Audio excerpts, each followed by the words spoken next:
አለይኩም ወራህመቱላሂ ወበረካቱሁ። ለቻናላችን አዲስ ከሆኑ ሰብስክራይብ፣ ላይክ፣ ኮሜንት እና ሼር በማድረግ የቻናላችን ቤተሰብ እንድትሆኑ በአክብሮት እንጠይቃለን። የነብዩ መሐመድ አለይሂ ሰላቱ ወሰላም የህይወት ታሪክ ክፍል 7። ይሁን እንጂ በሙሽሪኮች ጥላ ስር ያሉት በኑ በክሮች በሙስሊሞች ጥላ ስር ያሉትን ኹዛዎችን ሲዋጓቸው ቁረይሾች ቃል ኪዳናቸውን በማፍረስ በስራቸው ያሉትን ኹዛዎችን በማገዝ ሙስሊሞችን ማለት ነው ተዋጓቸው። ይህንን ጊዜ ነበር የኹዛዎች ባላባት የሆነው አምር ኢብኑ ሳሊም ረሱላችን አለይሂ ሰላቱ ወሰላም ዘንድ በመምጣት ሙሽሪኮቹ ያደረሱባቸውን ክህደትና ጭፍጨፋ የነገሯቸው። ይህን ጊዜ ረሱላችን አለይሂ ሰላቱ ወሰላም እጅጉን በማዘን ሙሽሪኮችን መካ ድረስ ሄደው እንደሚዋጉ ለኹዛዎች ቃል ገቡላቸው። ቁረይሾቹ በጣም ተሸበሩ። የሙሐመድ ዛቻ ተግባራዊ እንደሚሆንባቸው እርግጠኛ በመሆን የይቅርታ መልእክተኞችን ቢልኩም ተቀባይነት ሊያገኙ አልቻሉም። ከዚያም ረሱል አለይሂ ሰላቱ ወሰላም ለማንም ወሬውን በመደበቅ ጉዞ ወደ መካ ሊያደርጉ ዝግጅታቸውን ጀመሩ። አላህም ለቁረይሾች ይህንን ወሬ እንዲደብቅባቸው ተማጸኑት። በሂጅራ 8ኛው ዓመት በወርሃ ረመዳን ረሱል አለይሂ ሰላቱ ወሰላም በብዙ ሺህ የሚቆጠሩ ወታደሮችን አስከትለው ጉዞ ወደ መካ ጀመሩ። ትዕይንቱ ደስ ይል ነበር። በኢማን የመጠቁ ሷሃቦች ከፍጥረታት ሁሉ የበላጭ የሆነውን ነብይ በመካከላቸው አስገብተው የላኢላሃ ኢላላህ ባንዲራን እያውለበለቡ ረጅሙን የበረሃ መንገድ ሌላ ውበት ሰጥቶታል። አቡ ሱፊያንና ሁለት ጓደኞቹ የሙሐመድን ጉዳይ ለማጣራት በማታ ሲወጡ ያ ሰፊ ሜዳ ሷሃቦች በለኮሱት ብዛት ባለው ቀንዲል ወይንም እሳት አሸብርቋል። በጣም ደነገጡ። ሙሐመድ ይመጣል ብለው በፍጹም ስላልገመቱ የኹዛ ጎሳዎች ናቸው እንዳንል በፍጹም እንዲህ በረሃውን የሚሞላ ብዛት የላቸውም፣ ምን ጉድ መጣብን እያሉ በጭንቀት ተዋጡ። ከዚያም አባስ አቡ ሱፊያንን ጠርቶ ይህ እኮ የሙሐመድ ሰራዊት ነው አለው። አቡ ሱፊያን ደነገጠ። የሚይዘው የሚጨብጠው ጠፋበት። በአግርሞት እየተመለከተ ይህ ሁሉ ሰራዊት ምን ጉድ ነው? ይህ ሁሉ ወታደር እንዴት በሙሐመድ ዙሪያ ሊሰባሰብ ቻለ? ከሀገሩ ትላንትና ተባሩ የወጣው ሰው ዛሬ እንዲህ በወታደር ታጅቦ ይምጣ እያለ ማጉረምረም ጀመረ። በዚህ መሃል አቡ ሱፊያን ረሱል አለይሂ ሰላቱ ወሰላም ዘንድ በመሄድ ሰልሞ ወደ መካ ተመለሰ። ረሱላችን አለይሂ ሰላቱ ወሰላም ብርቅዬ ሷሃቦቻቸውን አስከትለው የመካ ምድርን ረግጠው ከተማውን መግባት ጀመሩ። ቁጥራቸው እጅግ ብዙ፣ ስርዓታቸውና እርጋታቸው ያስደምማል። ምንም እንኳን ብዛታቸው ለቁጥር የሚያዳግት ቢሆንም በአንድ በሚወዱት ሰው ትዕዛዝ ብቻ ነው የሚንቀሳቀሱት።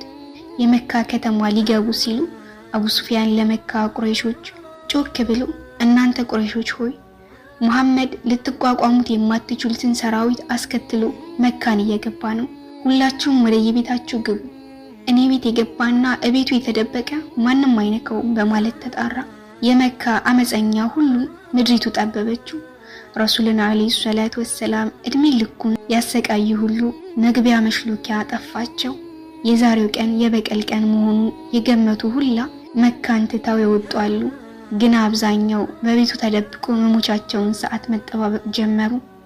ረሱላችን አለይሂ ሰላቱ ወሰላም መካን ከተማ ከመግባታቸው በፊት ሰራዊታቸውን በሁለት በመክፈል የአስለም፣ የሱለይም፣ የጊፋር፣ የሙዘይንና የጆሃይና እንዲሁም ሌሎችን ጎሳዎች ከመካ በስተቀኝ በኩል እንዲገቡ በማዘዝ ኻሊድ ኢብኑ ወሊድን አሚር አድርጎ በከተማው በግራ በኩል ደግሞ ዙበይር ኢብኑ አዋምን አሚር በማድረግ ሰራዊታቸውን ልከው ዛቸው ወደ መካ ለአላህ ምስጋና እያደረሱ ገቡ።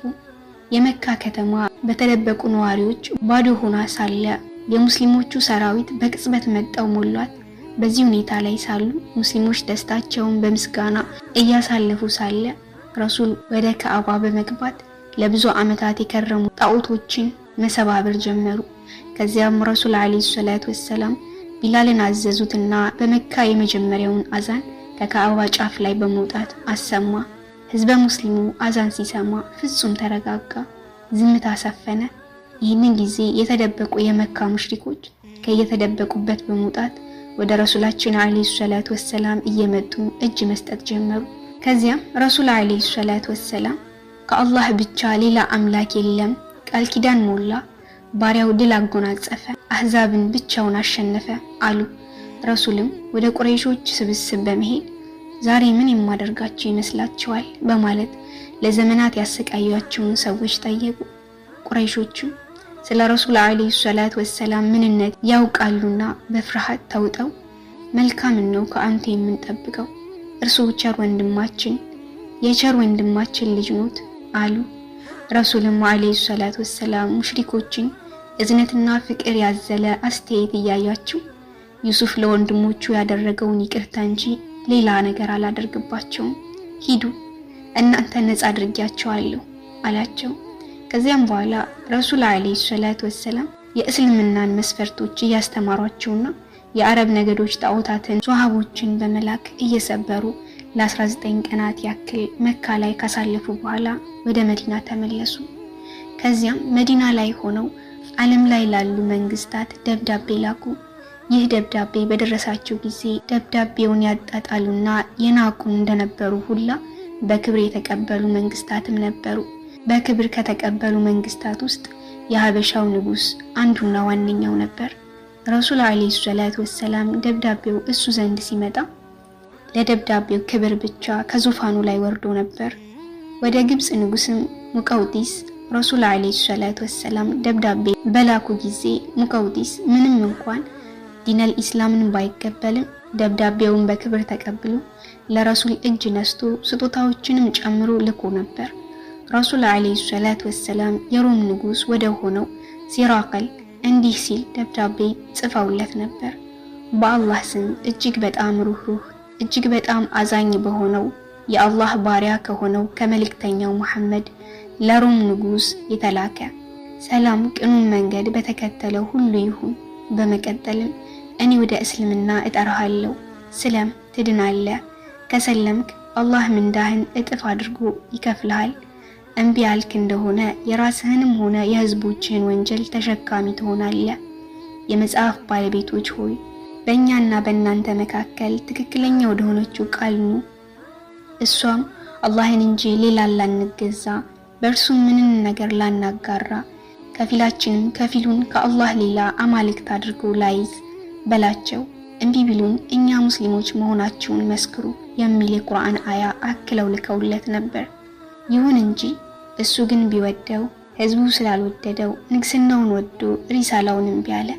በዚህ ሁኔታ ረሱላችን አለይሂ ሰላቱ ወሰላም ወደ ተለያዩ መንግስታት ደብዳቤዎችን በመላክ የአላህን ግዴታ ተወጡ። አሁን ጉዳዩ እየተጠናቀቀ መጥቷል። ረሱላችን አለይሂ ሰላቱ ወሰላም በሂጅራ 10ኛው ዓመት ላይ 100,000 ተከታዮችን ይዘው ለሐጅ መካ ተገኙ። መካ ላይ ሁሉም በተሰበሰበበት ረሱል አለይሂ ሰላቱ ወሰላም ምክርና ትምህርት ሊሰጡ ሁሉም ድምጹን አጥፍቷል። ረቢዓ ኢብኑ ኡመያ የተባለው በከፍተኛ ድምጹ የሚታወቀው ሱሐቢ ከእሳቸው ጎን የረሱል አለይሂ ሰላቱ ወሰላምን ድምጽ ሊያስተጋባ ቆሟል። እሳቸውም ንግግራቸውን ጀመሩ። እናንተ ሰዎች ሆይ ንግግሬን በጽሞና አዳምጡ። ምናልባት ከዚች ቀን በኋላ በዚህ ቦታ ላይ እንደማገኛችሁ አላውቅምና እናንተ ሰዎች ሆይ እንደዚህ እንደተከበረው ቀን ሁላ፣ እናንተ ሰዎች ሆይ እንደዚህ እንደተከበረው ወር ሁላ፣ እንደዚህ እንደተከበረው ሀገራችሁ ሁላ ደሞቻችሁና ንብረቶቻችሁ በእናንተ ላይ ሐራም ነው እያሉ ረሱላችን አለይሂ ሰላቱ ወሰላም ህዝቦቻቸውን ብዙ ከመከሩ በኋላ በመሃል ውድ ጓደኛቸው አቡበክር የረሱል አለይሂ ሰላቱ ወሰላም ሞት መቃረቡን በመረዳት እየተንሰቀሰቀ ማልቀስ ጀመረ። ፊዳከ አቢ ወኡሚ ያ ሐቢበላህ። ከዚያም ታሪኳቸውን ሷሃቦችን ካስመሰከሩ በኋላ አላህ ሆይ መስክር፣ አላህ ሆይ መስክር፣ አላህ ሆይ መስክር በማለት ኹጥባቸውን አጠናቀቁ። ወደ መዲና ተመለሱ። በ11ኛው ዓመተ ሂጅራ በወርሃ ሰፈር ረሱል አለይሂ ሰላቱ ወሰላም ሮምን ስነ ስርዓት የሚያስይዝ ከፍተኛ ቁጥር ያለው ወታደር አዘጋጅተው በመሐከላቸው ወጣት የሆነውን ኡሳማ ኢብኑ ዘይድን በመሪነት ሾመው ላኩት።